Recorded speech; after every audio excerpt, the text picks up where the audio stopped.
والله اشتاق لبغداد كلها، بهواها بريحتها ناسها.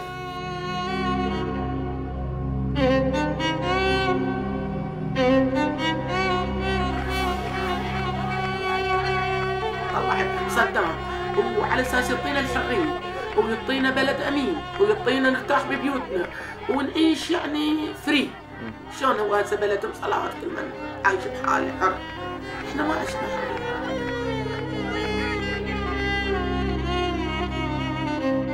52-year-old Kamila Abdulaimi is a long way from home. She came to California 2 months ago, one of over 2 million Iraqis to flee their country since US-led forces invaded in March 2003. And for her, going back may never be an option. This story is not about politics or terrorism. It is not about oil or the weapons of mass destruction that didn't exist. This story is about people, the individual struggles behind the headlines of the long 5 years of the war in Iraq. My wife and I were married, and we decided to join the Army to pay off some school debts because we had borrowed a lot of money for college. In March 2003, 26-year-old Joe Wheeler was home just long enough to see the birth of his first child. 2 days later, he left as part of a medical team for Tikrit, Iraq. As soon as we rolled over the border, there was a sort of hesitant, we're not sure what we think of you guys attitude from the Iraqi people. They definitely weren't throwing flowers, they definitely weren't smiling. 90 miles south of Tikrit, Kamila Abdulaimi watched as US soldiers like Wheeler rolled into her hometown, Baghdad. وجيش أمريكان، المركز مال الشرطة بجيش أمريكان، المدارس جيش أمريكان. حسيت كنت أبكي. ليش؟ ما أدري، حسيت كنت أبكي.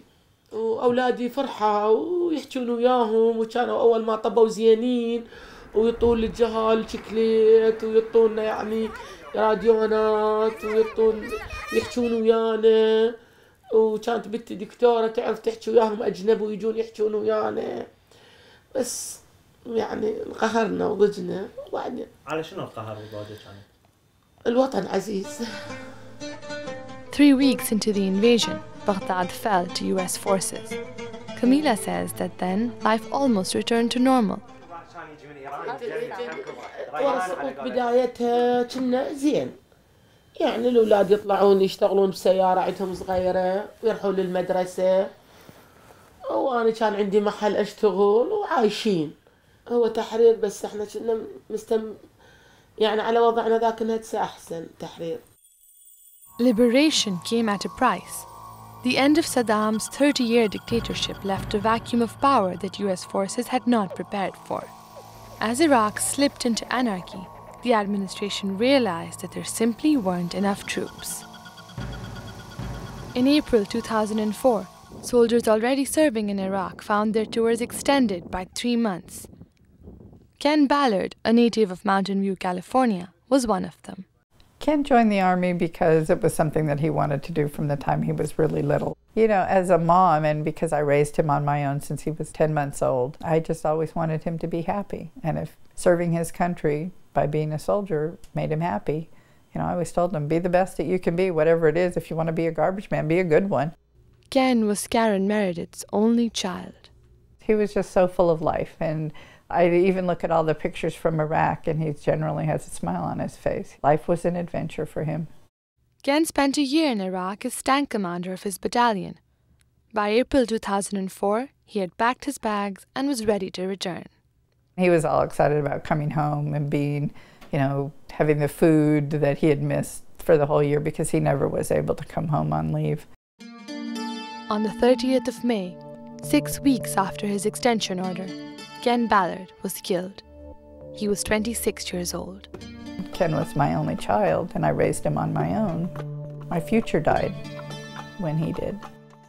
He should have been home. Meanwhile, in Iraq, Kamila's family had a reason to celebrate her son's wedding. For those few days, they were happy, despite the war that raged around them. But Camila didn't know it would be the last time she saw her entire family together.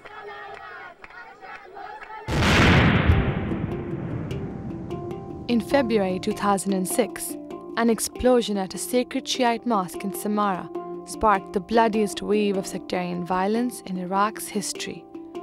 For the country's two main Muslim factions, the Sunnis and Shiites, it signaled civil war.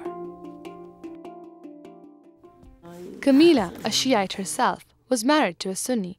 Her 7 children are considered Sunni and grew up in a peaceful Baghdad neighborhood where Sunnis and Shiites lived side by side.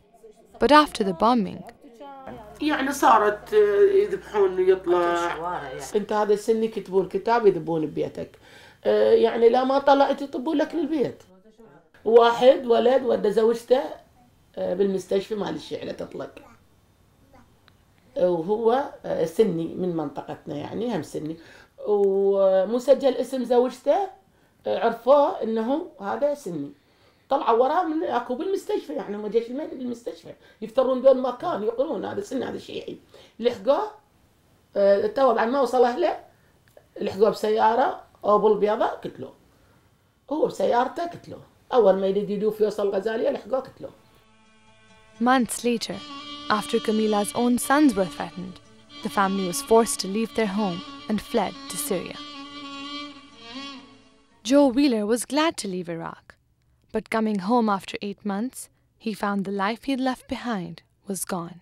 It was very difficult to reintegrate with my wife because she had been living on her own for so long and she had been raising this baby by herself. She didn't really even know how to accept my help. It was very difficult for her to kind of welcome me back. And of course, I had been through a lot of trauma. I had been through a lot of changes myself. Like one of every 5 Iraq veterans, Wheeler suffers from post-traumatic stress disorder. Your mind knows that you're back in the United States, but your body doesn't really realize that. Your body still thinks you're in Iraq, and you react as if you're still there. Even interacting with people has become a challenge. So despite an MBA degree, Wheeler works as a limo driver. Now, he and his wife are headed for divorce. On the other side of the world, Camila's sons, graduates from one of Iraq's best universities, are working as supermarket laborers in Syria.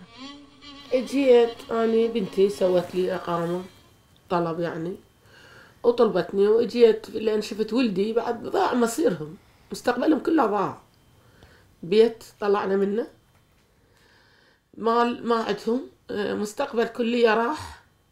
After a year of living as a refugee in Syria, Camila reluctantly joined her daughter Azhar in Tiburon, California. Azhar came here with her husband 8 years ago and is now a US citizen. يعني بالنسبة لأمريكا مو الأمي يعني أمي مرة كبيرة ما تفيدها يعني لا تعرف تحكي لا تعرف تطلع يعني كل شيء صعب عليها هنا لازم أنا أوديها وأجيبها ويعني هي مو سهل عليها قاعدة هنا تتغرب يعني بهذا العمر.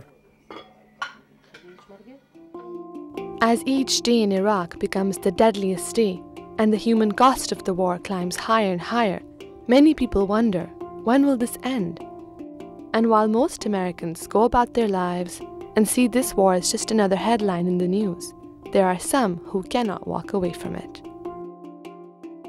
When I buried Ken in Arlington and I stood over his grave and I thought, people will know what it is to be a Gold Star mother. People will know what it is to lose a child in a war that you didn't support.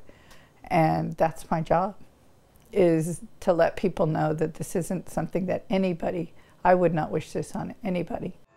I feel like I've had enough stress for a lifetime, and really the best thing that I can do is try and maintain a peaceful and calm existence. At the same time, I try and balance that with political activities, trying to kind of wake up the apathetic masses and get them to take action and to stop the war. بحال يعني نرجع لبيوتنا وماكو يصير فرق بين السني وبين الشيعي مو هذا السني وهذا الشيعي ومثل ما كنا قبل. الله كريم ان شاء الله يسوي لها حل ما يخليها هيك. لا ان شاء الله ما يصير. ان شاء الله اكو